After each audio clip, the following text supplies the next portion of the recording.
So let's get started. Simonetta, I'll start with you.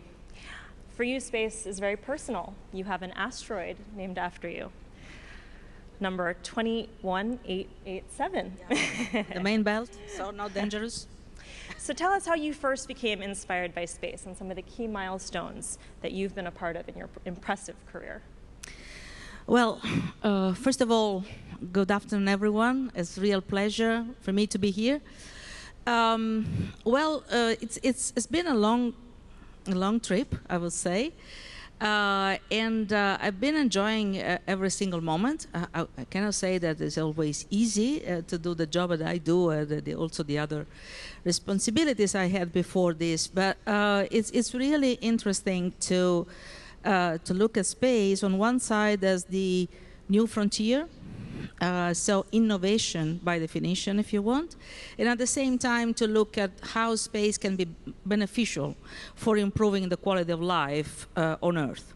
So the two sides of space, and also including the inspirational side of it.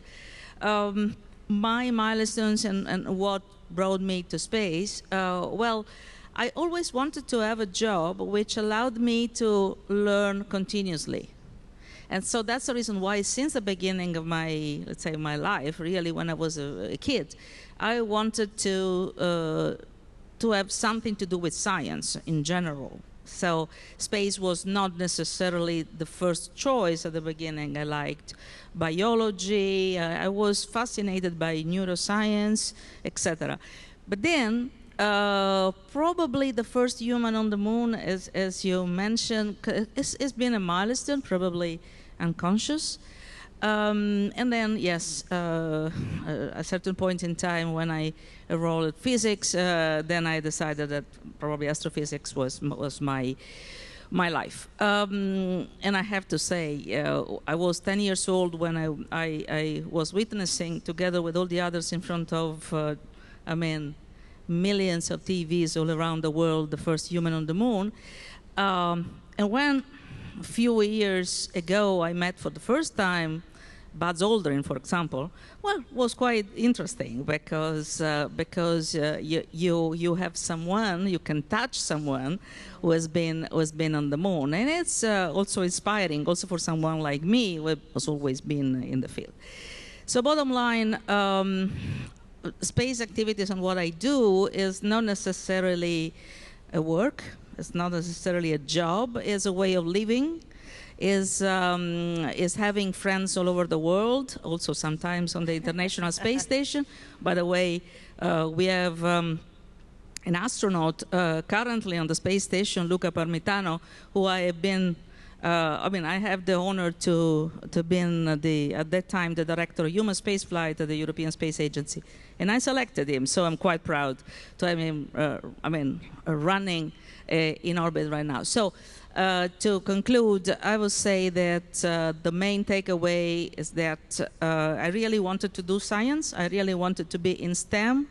And I found my way through space. And I hope to be able to continue for decades. Well, we hope so, too. I know you have a strenuous 24/7 schedule. So. Absolutely. One more follow-up question. You know, you now work at the United Nations. Space might not be the first thing people think of when they hear of the United Nations. But your role brings together all the countries of the world toward a common purpose. Can you tell us how your work with the UN, as it relates to space, is important to our lives here on Earth?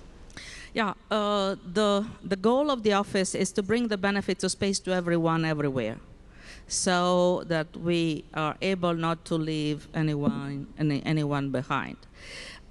Which means that we really try to promote international cooperation and involve all the potential stakeholders in all the 193 member states of the United Nations. So you have, as you can imagine, a lot of spacefaring countries, but also a lot of countries which are still emerging or developing in the field. And then you have really the least developing countries which have to be involved. So what we do is really to try to do capacity building, so to help them understanding the value of using, I don't know, space images or geolocation, geolocation, so that from space and from space infrastructures which have been developed by the spacefaring countries, they can really benefit in terms of services and applications. I mean, few examples: agriculture, food and water security, education, use of land, smart cities, you name them. We really go across the board to the main, on the main topics and fields of development on Earth. And that's a good time to bring in Lynette, because you have a lot of experience with this country that everyone here in the audience is very interested in, Singapore. So how, some people sitting here might think how little tiny Singapore can be involved in space. You know, there's no space to launch a rocket. So tell us a little bit about how Singapore can be a leader in the space industry. Okay, so we don't have a space agency, and actually we could backstep a little bit, and this is why SSTA, the Singapore Space and Technology Association, was founded. Back about 12 years ago, we had a bunch of engineers who returned studying from the United States with one of the world's largest space programs. And the space narrative was embedded in a lot of science and engineering development. And when I came back to Singapore, you know, if you're not a doctor or a lawyer, you're not supposed to be really smart. So if I was an engineer, they go, oh, why are you an engineer? Is there money in engineering? So there's a very practical Singaporean aspect. And space is really one of these things that inspire people to learn about sciences.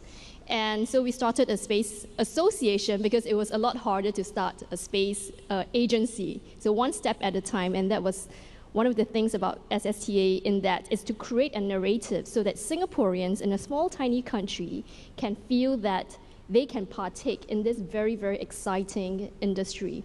And I think we've been very successful. So 12 years ago, when I said that there's a space association, they think we're a warehouse or logistics company, because Singapore is very famous for logistics and warehouse, and we have no space. So we have a lot of technology for that. It's like, no, I mean, like, you know, satellite space. Oh, astronauts. And then they give me this very cynical, quizzical look. Today, in the 50 years of moon landing, we collaborated with many partners to talk about space. And I can see people, young and old, boys and girls, who lean forward and they go, oh, there's this thing going on in Singapore. Tell me about it. I want to be part of it. And I think that's a very great narrative that we have infused into Singapore. And coming back to the point of what is the leadership role we can play in, and that point about us not having a space to launch rockets, I think all of us here would know not every country has that ability to launch rockets. It requires a lot of land space. And space is not always about rocket. It's a $360 billion industry, of which rocket launch is a very small part of it, but very emotive. It's like F1, right, which is happening now. Not everybody is an F1 driver, but it captures so much hype and attention. And that's the same with rocket. A lot of it is in technology, sensor, Earth observation. Even now we're talking about space applications for fintech, which many of the people in the audience are interested in. So when you look at that, there's a huge market. 75% of the market is in commercial applications of space technologies, and that's actually a role that Singapore can be very well placed in, and people are starting to realize and discover that. So you have a young son and a daughter. So can you talk a little bit how you get not only girls interested in space, but young boys as well, and the issue of gender parity as we think about STEM topics? I think interestingly, I wonder how many of us here actually felt a little uncomfortable. This is an all-women's panel. I know I was initially like, oh, we should, you know, when you talk about diversity, it's not about swinging to the extreme side and going, we only want women. It's about parity, and then recognizing certain gaps to say, okay, there are not enough women, or maybe women are not given fair opportunities, and to create that environment. And I think Rachel raised that because every time I talk about advocating women in space, which is the pinnacle of engineering and STEM, I also, in my face, have to think I'm not going to negatively discriminate against my boy, who is really extremely interested in aerospace. There was one event, and we brought back this 100 years of German aerospace history. It can be seen to be pretty boring, but my 4-year-old son has watched it 10 times. And it's a 100-minute documentary in German. And he's just so fascinated how the aerospace rockets keep taking off. So it's every day when I talk about getting girls interested in space and science, it's also very personal for me to make sure we create a fair environment and we don't overswing to the other side and discriminate talented young men to also be in the industry. It's very important. Ursilia, your mother was a chemist. Apparently, she labeled the jars in the cupboard by their chemical compounds, which must have made baking cookies very interesting, or at least very challenging in a special way. But you were initially interested in philosophy. Can you tell us a little bit how you decided to study astrophysics? Yes, of course. I was a 17 years old, quite of a tough teenager at that time, very much focused on my existential questions. Still living in my family in environment, I was really pushing science. It's true, my mother, she was a chemist, quite a rare feature for a woman, Italian woman at that time. And she liked to put chemical formula on the jars. So salt, sugar, they were all in chemical formula. So you can imagine when I had to prepare a chocolate cake for my school bakery sale, and instead of dropping ice sugar, I put baking soda on it. So I know by heart the formula of baking soda and the sugar. But I have to say, at that time, although it was really fascinating, nothing gave me more emotion than a poem or a novel. But I was sure that if I had made a career out of this subject, I would have been caught inside myself. And I wanted to take my center of gravity and putting away, far away, and in a way feeling the emotion of being part of this universe that is where we are just a sparkle, indifferent, silent, but still with feeling our consciousness and being able to ask questions and strive for answers. And this was extremely empowering. Also considering, actually I realized very recently that I come from a small place south of Italy. And I realized in an unconscious way that if I was able to be successful in a subject that was considered very masculine and very, very difficult, I would have gained more respect. And I would have been heard much more. And I have to say this happened.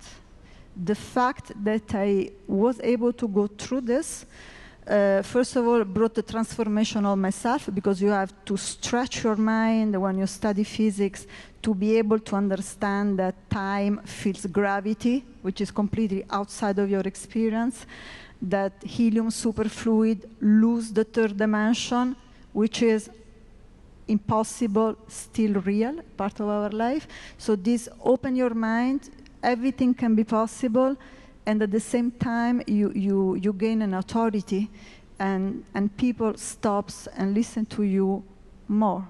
So this is an element of empowerment that STEMS provides to girls. And it's very important that this is explained. Empowerment and superpowers. There is a, yeah. Well, I have to say only a philosopher or poet could have come up with the title of this panel, which you helped, Ask Us the Moon. What does that mean to you, and what does the 50th anniversary of the landing on the moon mean to you? This is a very important anniversary, so we are talking about 69, July 69, but I want also to put the spot on the actually Christmas Eve, 68. For the first time, Apollo 8, Bill Anders, saw Earth from far away, from the moon. So for the first time, there was this image that at that time was defined as getting the human Earth by surprise, because we never had a gaze on us. And this, so you see the picture everyone knows, but you see this, the Earth is suspended in this eternal night, in this darkness, only with this tiny film of atmosphere, which is what makes us alive. And the message for me was very clear. I still remember that night, almost more than actually the landing on the moon, because the lesson for me was at that time, you are nothing, you are really a sparkle, but you have arrived so far.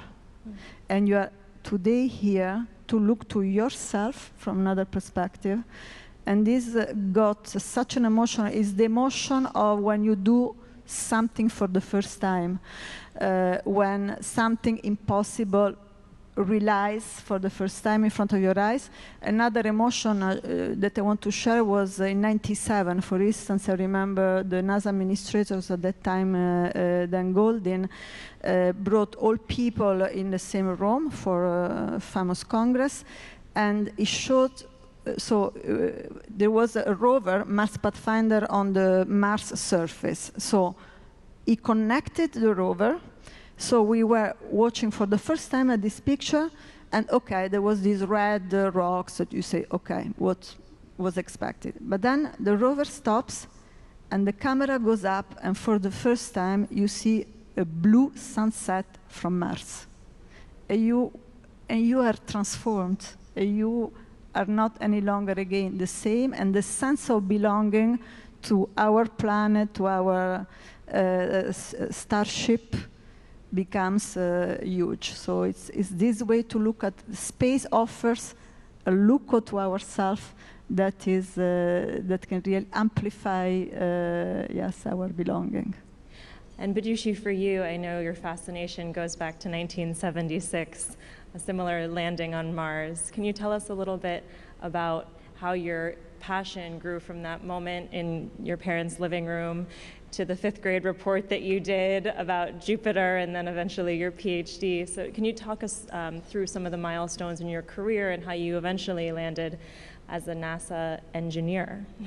Okay, so I am a space nerd, and everybody talks about rocket science like it's something that's very difficult. But I've talked to a number of you guys today outside on the breaks, and I know there are a lot of experts here in a number of fields. So I have a task for you. I would like each and every person in this audience to go home tonight and think about your skill set and how you can contribute to the future space economy. Space right now is in an area where we're just about to grow very quickly, just like the computer industry was back in the 70s. So that's my little speech for you guys. And to answer your question directly, yeah, so I was a kid watching us land on Mars, and it just blew my mind.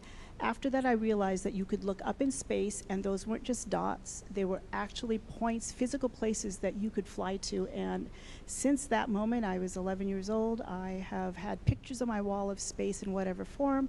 Eventually, I got to the point where I worked on the Hubble Space Telescope. I was very lucky to get that position. And I've had enormous experiences working on Mars rovers since then. I worked on Jupiter. And NASA and ESA have done a fantastic job providing a base for this disruptive sector that's growing now. And I really want to encourage you guys to think about your role in space. So now you've moved into the private sector. Can you tell us now you're an entrepreneur, could you tell us what that means and how maybe some of the folks in the audience can become an astropreneur? Okay, well, so the best known astropreneur would be Elon Musk. I'm sure you guys have heard of him, and I should just point out that his president of his company is a woman, and she's done a fantastic job. An astropreneur is somebody who takes technology that has already been provided by the government and builds upon it for commercial purposes. And Lynette mentioned fintech. That's a perfect place for Singapore to be. And then we also heard about food security, and we heard about weather monitoring. Every single thing that we do right now relying on space has to be done better, and there's so many opportunities. I see a number of you guys are on your phones right now. You use that phone hundreds of times a day to talk to satellites for location services. So you're already involved in the space sector, and if you become an astropreneur, I can go on about this long as you want me to. I can talk about my kids or space. Just come and talk to me afterwards if you have any thoughts or ideas. I'm always happy to go on and on. That's great. So one of the things that might be on the minds of folks in the audience here is the haze that we're seeing in Singapore. Bringing this discussion back down to earth, so to speak, how does the study of space affect our lives on Earth and things like climate, food scarcity that you just mentioned? And I'm opening this up to the entire group. I can talk about the agriculture aspect of it. So we have satellites up there now imaging every point on the Earth every single day. Think about that. Every point on the Earth is being imaged every single day. So you're not just getting a picture of some region that you live in once every few months, you're getting it on a daily basis. And what that's meant is you can take satellites and take images of crops and look at the crops and decide when will they be ready to harvest. In the old days, you had weather models. You could look for the last 100 years, do averages, and figure out when will my crop be ready. We no longer can do that because of climate change, right? But the real interesting thing here is we can use this technology not just for the poor farmer who needs to rent a truck to get his goods to market. 40% of crops actually perish before they even get to the market. Not only can somebody like that use this space technology, you send them some information on their cell phone saying when their crops will be ready because you've taken the images from space. People in the commodities markets, people who work in supply chains, everybody would benefit from this kind of data. Yes, one thing I want to, just because we are talking about the moon, you know, we are preparing to go to the moon and maybe stay for good. And one of the things we are doing at the European Space Agency is that you cannot really think of bringing all the tools there to build a shelter, to build the tools, the material. But we have been able, with the 3D printing already from regolite from the moon that was brought back by Apollo 11, to build 2 tons of regolites to do the bricks to build the shelters. And even more amazingly, with stem cells, we have been through 3D printing to build skin, human skin. Because if you want to go to explore Mars, it will take at least 1 year to go. You have to stay there 1 year, and then you have to wait for another year to come back. And you don't have a doctor to call, or you don't go to the emergency room, so you have to be really autonomous. And through 3D printing, you can even build there your skin, human skin. So this will have an enormous impact and utilization down on Earth. And because these issues impact so many different sectors, I think one thing you've all emphasized in our conversations, and even here, is that this is really, space is interdisciplinary. You need space lawyers, you know, and even folks like me, humanities majors, can find a home in the space industry. So could you talk about just how this is a sector that's really open, whether you're a lawyer, whether you're a journalist, whether you do want to pursue a career in STEM, and that's open to anyone? Well, yeah, I can say something about that. For example, the Office for Outer Space Affairs, we have all kind of let's say, experience and skills, and also we are quite balanced in terms of gender representation. But the point is that, indeed, space, as I was saying before, is a sort of way of living, and you have all the various components, from space law and policy to international affairs, and clearly you need to have skills in terms of developing hardware, how to develop application and services from space-based data, or how to extract features from images from remote sensing satellites in order then to be able to, for example, support member states or civil protection entities all around the world in the case of a disaster. We work a lot in using space images for disaster management and emergency response. And therefore, also in this case, you also need operational teams. So it's really quite a broad perspective for anyone to work in the space field. So any kind of skill can find the right place. And if you guys watched The Martian, he was a botanist. He wasn't a rocket scientist. Matt Damon, that is. So coming also on the applications of space and bringing it back down. So one part of the job that is challenging here is to de-romanticize space.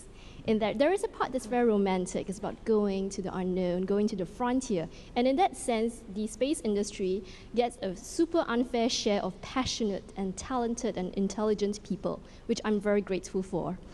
But on the other side, sometimes you have to de-romanticize it and talk about what is the commercial application, how is that really helping people on Earth to live a better life.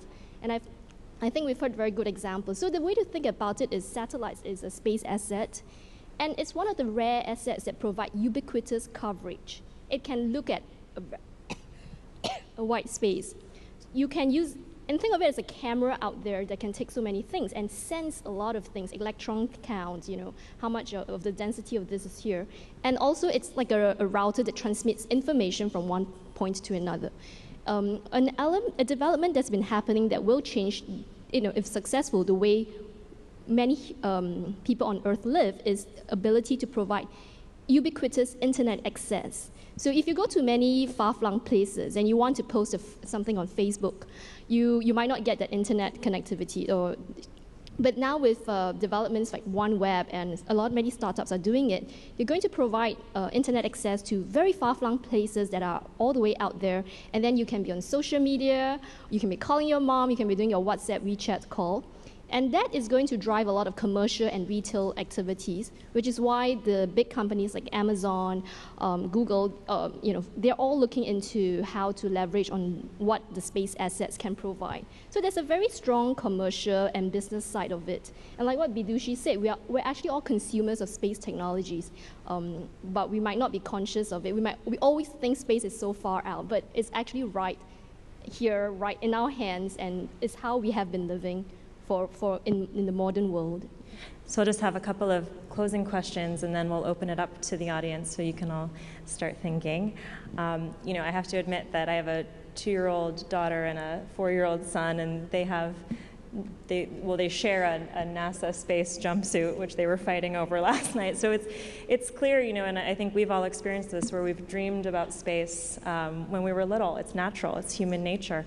But yet, little girls aren't making it happen as much as little boys are. So how can we close this dream gap?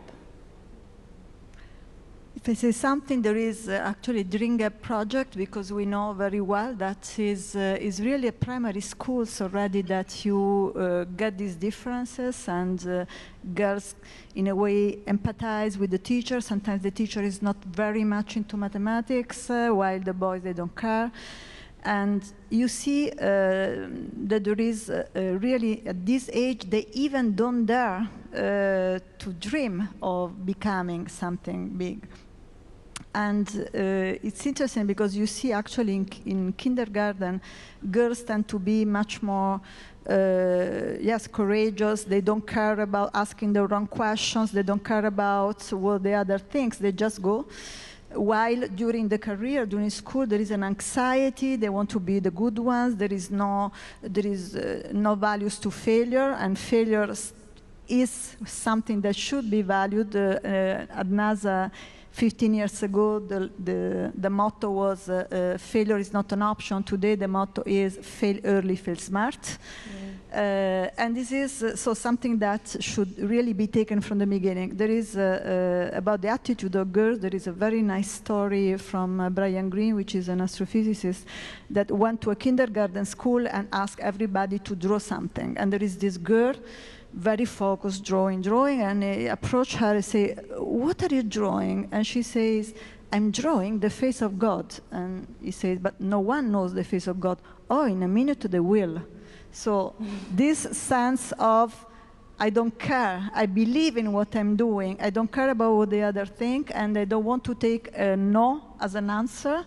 And it's exactly this spirit that should be encouraged, again, even through the value of failure and learning from that, and to be able to dream high and look at the stars and dream high. So I think what I want to do is really put it out there in terms of why people should care.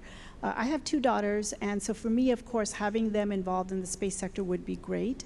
Having them involved in STEM would be great. But I don't just see this as a nice to have. I see this as a must have, a need to have. You cannot exclude 50% of the human race from any sector and have it be successful. And we have an incredible opportunity here, right? We're just starting out in the commercial side, and there are countries now getting involved on the commercial and the government side that never before had access to space because the technology has simplified, the cost has dropped enormously. You think about how much that computer on your cell phone costs today versus what it would have cost 30 years ago. We can start right now, and we can actually bring everybody in, not just the boys, and if we create a level playing field, we can take that passion of the 5-year-old and extend that into people, later on, decades later, when they become professionals. Wonderful. I think when we talk about a lot of, getting women in technology, there's also a lot of focus on maybe the illiterates, women from poor backgrounds who need to step up, which are very, very important issues. The previous panel addressed it. And what I think is also very important, and I think the Women's Forum was very successful in doing, is to give that positive role model of a female leader. We're talking about accelerating through diversity, and if I may get technical here, acceleration is a function of mass and velocity, which is a function of delta. So you need to know where is that upper limit that we can be. And having people, like the women here as leaders in the space organization is extremely important. Then people know, oh, this is my end state, and this is where I can be. The Australian recently started their space agency. They're helmed by Dr. Megan Clark. She's a lady. The chairman of the German executive board for DLR, the German space agency, is also a lady. And when I talk about these ladies and I go to schools for talks, people start to know that, hey, I can do that at the end state. Not about getting women into the managerial position, uplifting them from poverty, but that they can strive further and go beyond and be that leader and be that role model for everyone else. I do have to say the space sector has been, in recent years, very progressive in that area. Yeah. Wonderful. Thank you all for your time today. It's really an honor to have a discussion with you.